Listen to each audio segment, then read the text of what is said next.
the G20 agenda, India and others have been pushing for the inclusion of the Global South, and today the African Union got membership of the G20, so now it is G21.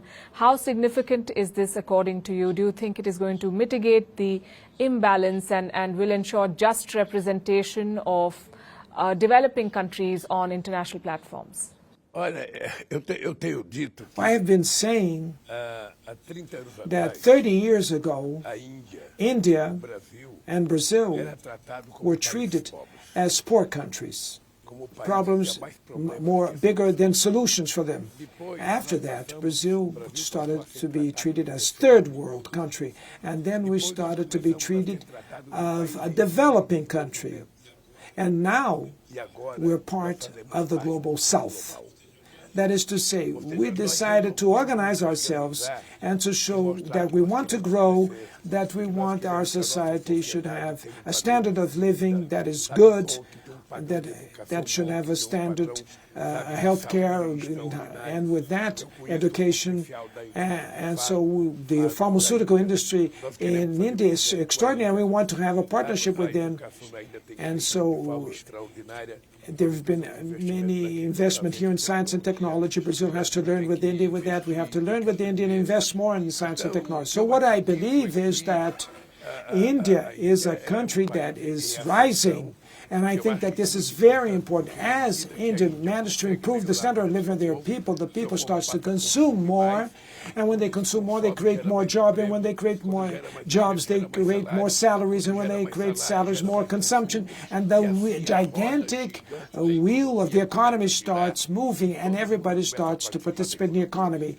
So that's why I'm very optimistic with the growth of India, as was happy with the growth in China 20, 30 years ago when it happened. And when I'm happy when Brazil's economic growth makes me happy too. I was in Hiroshima, and the managing director of IMF said that Brazil would not grow this year. And then I just met her here, and I said to her, Brazil's not going to only grow, but Brazil will surprise the IMF. We're going to grow 3 times more than the forecast that the IMF thought that we would grow. So my assumption is the following.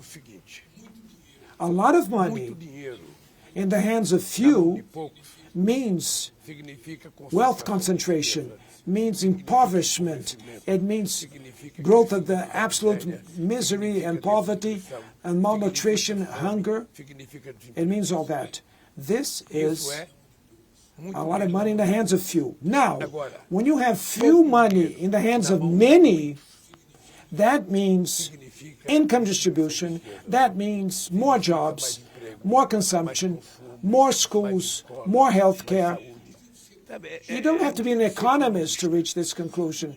You have to be a humanist. You just to think with your heart. The ruler cannot think only with his head, with his mind. He has to have feelings, think with his heart, because it depends on the government to develop the opportunities for people that did not have the chance to attend schools, that did not have the opportunity to get a good job. It is the government, the state, that should, the one that should guarantee that these people should have access to what is elementary in life, and that what is written in the Bible, it's written in the Constitution, it's written in the Universal Declaration of the Human Rights. And that's all written, and that's what the governments have to do. They have to abide to that. And so I'm very happy with the rise of India, the economic rise, and with India's participation in international multilateral fora, because it has an important role to play.